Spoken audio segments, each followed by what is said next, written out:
मंडलाकारं व्याप्तं येन चराचरं तत्पदं दर्शितं येन तस्मै श्रीगुरवे नमः। तस्मै श्रीगुरवे नमः। तस्मै श्रीगुरवे नमः। प्रिय विद्यार्थियों, पिछली कक्षा में हमने अध्ययन किया था कि अज्ञान की दो शक्तियां होती है, एक आवरण, दूसरी विक्षेप। सर्वप्रथम आवरण शक्ति क्या करती है?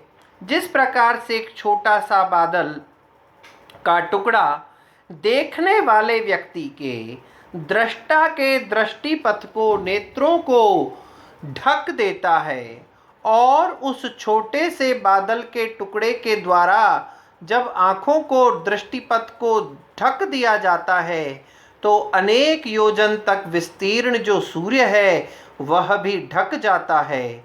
इसी प्रकार से अज्ञान अपरिमित होते हुए भी प्रमाता की बुद्धि को ढक लेता है, और उस कारण से वह सर्वव्यापी आत्मा ढक जाता है। तो यह आवरण शक्ति क्या करती है कि हमारे उस ज्ञान को ढक करके, अज्ञान के द्वारा उस ज्ञान को ढक करके परम तत्व को हमसे परे कर देती है। जैसे एक छोटा सा बादल का टुकड़ा हमारी आंखों के सामने आ जाता है और उस सूर्य को ढक देता है।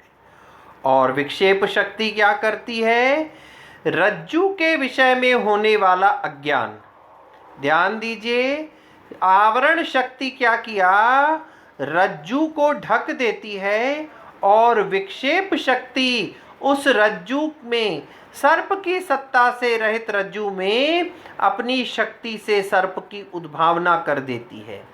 विक्षेप शक्ति क्या करती है? उसमें सूर्य को ढक दिया, आवरण ने सूर्य को ढक दिया और विक्षेप शक्ति ने उसके प्रकाशहीन होने का हमें ज्ञान करवा दिया। उसी प्रकार से आवरण शक्ति क्या कर देती है? एक रास्ते पर आप गए और वहां आपने एक सीपी को देखा। सीपी को देख करके जैसे ही आप आगे बढ़े तो अचानक से उस सीपी के स्वरूप को हमारी आंखों ने ढक दिया, और ढकने के बाद उस सीपी में हमने किसकी उद्भावना कर दी? चांदी की। अंधेरे कमरे में आपने रस्सी देखी, और जैसे ही अंधेरा कमरा खुला, रस्सी को देख करके आप चिल्लाए, सांप सांप। तो ये हमारा जो था ज्ञान, यह दो प्रकार से काम किया। सबसे पहले तो सर्प की सत्ता से रहित है रज्जु, ये बात आपको ध्यान है, उसमें सर्प का एक अंश भी शेष नहीं है, ठीक है। तो सबसे पहले उस अज्ञान ने, आवरण ने उस रज्जु के स्वरूप को ढक दिया, और विक्षेप शक्ति ने हमें क्या किया? उस रज्जु के स्थान पर हमको सर्प दिखा दिया। तो ये है आवरण की दो शक्तियां, अज्ञान की दो शक्तियां, आवरण और विक्षेप। तो अब हम आगे देखेंगे, यह विक्षेप शक्ति क्या करती है? तमह प्रधान होती है। तमह प्रधान विशेष शक्ति से युक्त जो अज्ञान है, उस अज्ञान से उपहित चैतन्य से यह आकाश उत्पन्न हुआ। सबसे पहले आकाश की उत्पत्ति हुई, आकाश से वायु की उत्पत्ति हुई, वायु से अग्नि उत्पन्न हुआ, अग्नि से जल, और जल से पृथ्वी उत्पन्न हुए। इस प्रकार से यह तैत्तिरीय उपनिषद में यह पंक्ति आती है, तस्मात् वा एतस्मात् आत्मनः आकाशः सम्भूतः। सबसे पहले उस विक्षेप शक्ति से युक्त अज्ञान से, तमह प्रधान अज्ञान से आकाश, आकाश से वायु, वायु से अग्नि, अग्नि से जल, जल से पृथ्वी उत्पन्न होते हैं। अब देखिए, तेषु जाड्याधिक्य दर्शनात् तमह प्राधान्यम तत्कारणम। क्या कहते हैं? उन आकाश इत्यादि में जड़ता की अधिकता होने के कारण से उसमें, उस अज्ञान में तमह प्राधान्यम, तम की प्रधानता होती है। देखिए, तीन गुण होते हैं, आप लोग पढ़ चुके हैं, सत्व गुण, रजोगुण और तमोगुण। तो उस में, किसमें? उसमें तमोगुण की प्रधानता मानी जाती है अज्ञान में। क्यों मानी जाती है? जाड्याधिक्य दर्शनात्, जड़ता की अधिकता के कारण से उस अज्ञान में तमोगुण का प्राधान्य होता है। और फिर क्या होता है? उस समय अर्थात तदानीम, उस समय सृष्टि काल में उन आकाश इत्यादि में सत्व रज तम, सत्व रज तमांसी कारण गुण प्रक्रमेण, सत्वगुण, रजोगुण और तमोगुण में रहने वाले गुणों के न्यूनाधिक्य के अनुपात में उत्पन्न होते हैं। अर्थात इनमें भी तमोगुण की अधिकता होती है और सत्व और रजोगुण की न्यूनता होती है।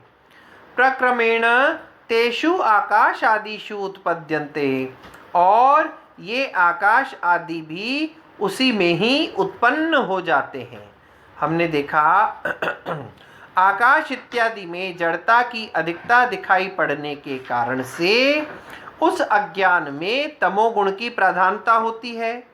और उस समय सृष्टि उत्पत्ति के समय उन कार्यभूत आकाश इत्यादि में, आकाश इत्यादिषु, आकाश इत्यादि में सत्व रज और तमस कारण में रहने वाले न्यूनाधिक्य के अनुपात से उत्पन्न होते हैं। उन आकाश इत्यादि में ही सत्व रज और तमोगुण उत्पन्न होते हैं, जिनमें तमोगुण की अधिकता होती है, सत्वगुण तथा रजोगुण की न्यूनता होती है।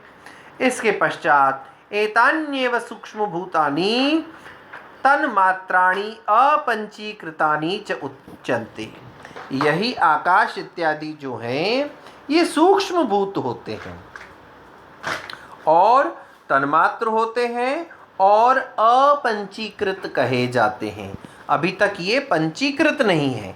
ये जितने भी महाभूत हैं, अग्नि, जल, वायु, तेज, आकाश इत्यादि जो पंच महाभूत जिनको हम कहते हैं, ये सूक्ष्म भूत होते हैं, तन्मात्र होते हैं और अपंचीकृत हो जाते हैं, कहलाते हैं। एतेभ्य सूक्ष्म शरीराणि स्थूल भूतानि च उत्पद्यन्ते, और इन्हीं आकाश इत्यादि से ये जो 5 तत्व हैं, अग्नि, जल, वायु, तेज, आकाश इत्यादि और पृथ्वी, इन्हीं 5 तत्वों से सूक्ष्म शरीर और स्थूल शरीर अर्थात पंचीकृत महाभूत उत्पन्न होते हैं। ये 5 क्या कहलाते हैं? सूक्ष्म भूत कहलाते हैं। और इन्हीं से उत्पन्न होने वाले सूक्ष्म शरीर तथा स्थूल पंचीकृत महाभूत उत्पन्न होते हैं। इन्हीं से ही सूक्ष्म शरीर और स्थूल शरीर उत्पन्न होते हैं। अब देखिए, सबसे पहले हम सूक्ष्म शरीर की बात करेंगे। सूक्ष्म शरीरों के 7-10 सूक्ष्म शरीराणि 17 अवयवानि लिंग शरीराणि। सूक्ष्म शरीर इत्यादि के 17 अवयवों वाले होते हैं ये, और ये लिंग शरीर कहलाते हैं। सूक्ष्म शरीर 17 अवयवों वाले होते हैं और ये लिंग शरीर कहलाते हैं। अब ये 17 अवयव क्या हैं और लिंग शरीर में इन 17 अवयवों का क्या कार्य है, उनके क्या क्या नाम हैं, उनके विषय में हम चर्चा अगली कक्षा में करेंगे। तब तक के लिए ओम शांति।